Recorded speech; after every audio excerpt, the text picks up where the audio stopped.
Welcome to the Self-Storage University podcast, where you will learn the correct way to identify, evaluate, negotiate, perform due diligence on, renegotiate, finance, turn around, and operate self-storage facilities.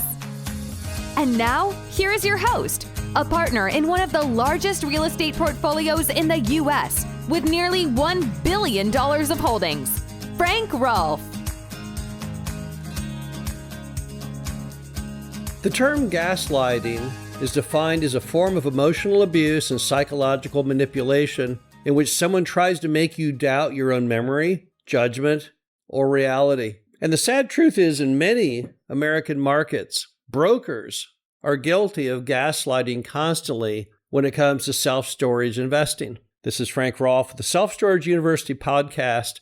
We're going to talk about the gaslighting that's going on in the brokerage community regarding the self-storage asset type. And let me first point out that clearly brokers have a job to do for their own self-interest, and that's to get properties sold. And like any good business person, they will do whatever it takes to make that happen. You can't fault them for that one item because they only get paid when the deal closes. And if they have to tell you something that may not be 100% true, if that's what it gets you to ultimately sign the bottom line and do the closing, then obviously that's how they're going to try and steer you.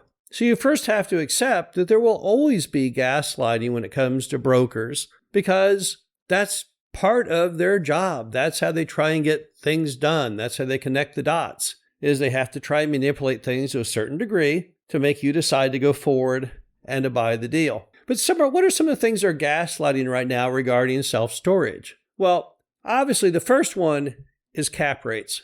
Cap rates on self-storage right now are rather high, higher than they've been in a long time. If you go back before the first quarter of 2022, interest rates were at an all-time low. And as a result of interest rates on a self-storage facility were roughly 3%, you can still make a decent return buying something at a 4 or 5% cap rate. But those same interest rates today are closer to 7%, more than double what they were before. And that means the cap rates that you're going to be able to buy things with and actually make money are also about double. So it's no longer a world in storage of people buying things at 4% and 5% cap rates. Today it's closer to 7 and 8 and 9 and 10. It's just a function of the math of the interest rates. Now, brokers don't like that because to get people to want to sell their property and they bought it at a 4 cap, it's kind of tough to get them to agree to sell it at an 8. So rather than tell that person, I can't list it, I can't get your price, they'll still take the listing, hoping they can gaslight the buyer into believing that those cap rates are in fact appropriate.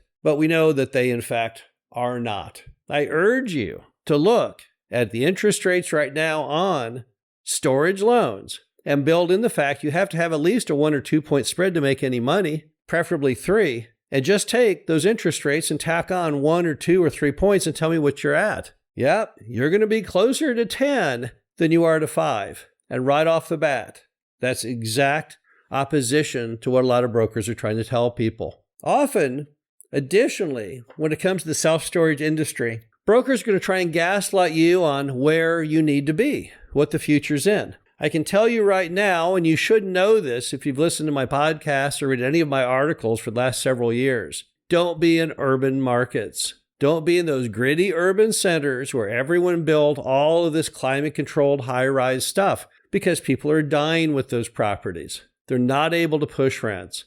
They're not able to increase occupancy. Instead, they're putting banners up saying, rent 1 month, get 1 free. The next guy says, rent a month, get 2 free. That is not the sign of a healthy market. Where's the activity today? Well, the real place you want to be are in suburbs and exurbs, out of those gritty downtown areas. The days of people buying old factory buildings and converting them to self-storage successfully, that's long gone. That pretty much died when interest rates went up, but it also died because American population today is leaving the big city in droves. Look at your population maps. Where are people going? They're moving away from the city, not into it. That began with COVID. People realized they didn't like living in the city center. They liked living out in the country where it had lower density and lower crime and better home values and more ability to enjoy life. Stick to those markets. Do not let brokers try and convince you to the contrary. The stats themselves do not prove it out. Additionally, look at what parts of America are hot today versus what's not. Brokers are still living in the past, trying to tell you that the hot spots for storage are places like California. There's almost nothing going on in California that makes it a hot spot on almost anything. All you have is population leaving, and also leaving the building are higher rents and decent occupancy. Right now, the hot spots of America for storage in most any real estate sector are in fact the Southeast. Those are the states that most Americans are moving to, and that's where the opportunity is, along with the Great Plains and the Midwest. But pretty much anywhere that the brokerage community was telling you you just got to be, this is where you got to go to make money. You can disregard all of that. They're trying to gaslight the same markets that are dying, hoping that you'll be too stupid to figure it out for yourself. But look at the map. Look at population trends, because that's where the storage comes from. People moving in, wanting to store stuff. They're not moving into the markets that used to be hot. Look at Austin, Texas, for example. Austin was the poster child of growth.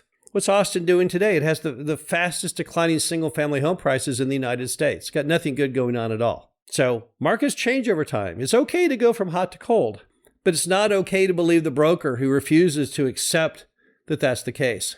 Also, don't let the broker try and convince you it's wrong to try and negotiate price down with the seller. In today's world, with things being so difficult in the world of financing, it's back to the days of creativity. Successful buyers today know this. They're willing to throw out any construction that can make a deal work. Yet often the broker will try and stop you from that and say, oh no, you can't make that offer. It's embarrassing. I wouldn't even do that. That's just embarrassing. Well, I got news for them. Those embarrassing constructions are often what it absolutely takes to get deals done.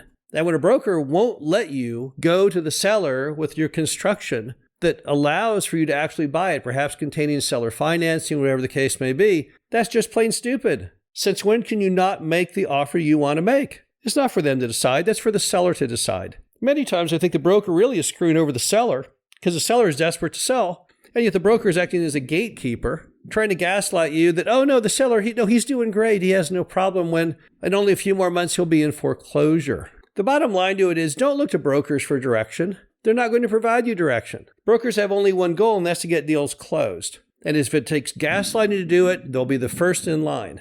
And you have to watch out for that. You have to understand the product, and you have to believe in yourself and your own knowledge. This is Frank Rolfe, the Self-Storage University podcast.